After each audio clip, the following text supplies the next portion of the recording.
And let's head on over now to Singapore for the view from the outside looking in. Euben Paracuelles, Chief ASEAN Economist at Nomura, joins us live. So good seeing you again, Euben. Welcome back to the program. Yeah, hey, Kathy, morning. Thanks for having me again. Sure. You've got your third quarter GDP forecast at the top of the stack there, 4.3%, but that's the lowest by far among the analysts and economists monitoring the Philippine economy, both overseas and local combined. So how'd you get to such a bad scenario?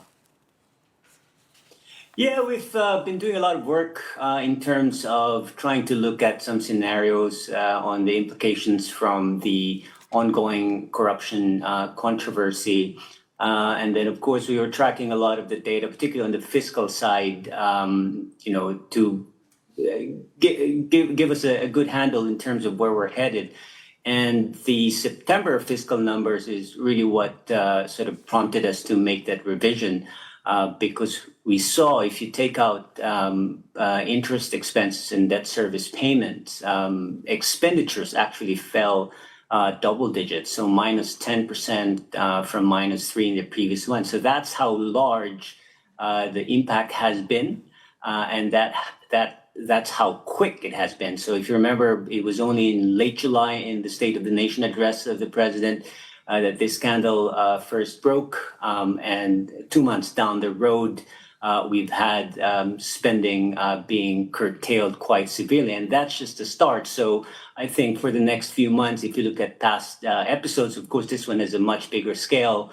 You'd probably see a bigger drag on growth as we go through the rest of the year. Even more interesting, Euben, because I remember, and we were talking last February, you were one of the more optimistic 9 months ago, because back in February, you had tipped for 6% growth this year. And now you're tracking us in 3 different scenarios. As you can see on the screen, there's the mild, the bad, and severe. Take us through that and how you track the economy's progress and then the progression into its current state. Yeah, so as I said before, I think if you look at the data, we are now tracking in a bad scenario when it comes to fiscal spending. This is kind of similar to the 2011 episode of the anti-corruption drive of former President Aquino. The mild scenario that I have is 2023, when we have a little bit of a underspending at the start of the year by the government, but that was kind of corrected quickly, so it was a little bit mild. The severe scenario that I have is if you combine the bad scenario plus the possibility that the budget might not be enacted on time, which means we get into a 2019 scenario when it was delayed for 5 months, and we know we've seen what happened then when it comes to the growth impact. So I don't think we're there yet. So we're watching that very closely in terms of the budget deliberations, but it seems clear at this stage that the bad scenario is playing out a little bit, again, given how much the fiscal spending has dropped in September. Well, let's take a look at these charts, because very interestingly, you made a mention of fiscal expenditures, excluding debt servicing. We see a drop there. Taking a look at the next chart, very interestingly, that you also took concern on public infrastructure spending, because the DPWH is the key government agency involved here. And taking a look at the next chart, we're also looking at the non-interest expenditure growth, and this pretty much convinced you that it could get to a severe scenario. But when do you cross the line, considering that there's still the monetary policy stance that we will take into consideration by before the end of the year, and which might help prop GDP growth? Yeah, definitely BSP's easing, which I think will continue, will have some impact. But as you know, monetary policy works with a lag. So the implications from the rate cuts that they've done so far might take some time before it feeds through to the economy.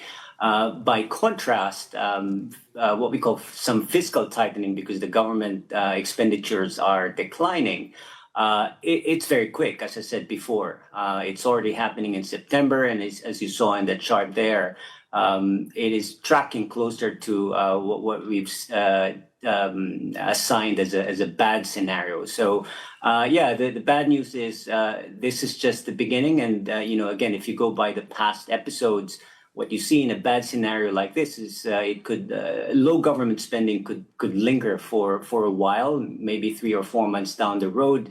and it could get worse or it could get extended if we see a delay in the budget enactment. What sort of a risk, though, do you think the peso might have in constraining the Bangko Sentral from cutting the way it probably would or should have before the peso fell to near 60? Yeah, I think there's definitely some pressure on the currency. I think what's happening now is really more from a growth differential angle. So in other words, when the domestic economy is not doing well, whereas the rest of the world is looking like they're a bit more resilient, then obviously you'll get some capital outflows, particularly in equity markets, as discussed previously. So that's what we're seeing. So there is some pressure.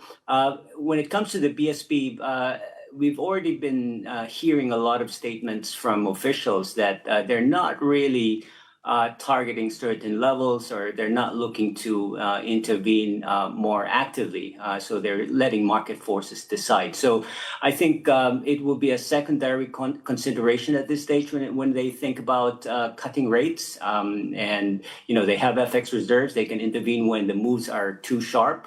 So again, that leaves us with them focusing on trying to support the domestic economy, especially when inflation is so well behaved. So at this stage, I have 50 basis points of additional cuts by BSP, but I'm not ruling out that they deliver more into 2026, especially if we have a severe scenario playing out. Got that. Well, thank you so much for your insights, Euben Paracuelles, for taking us all through that of Nomura in Singapore.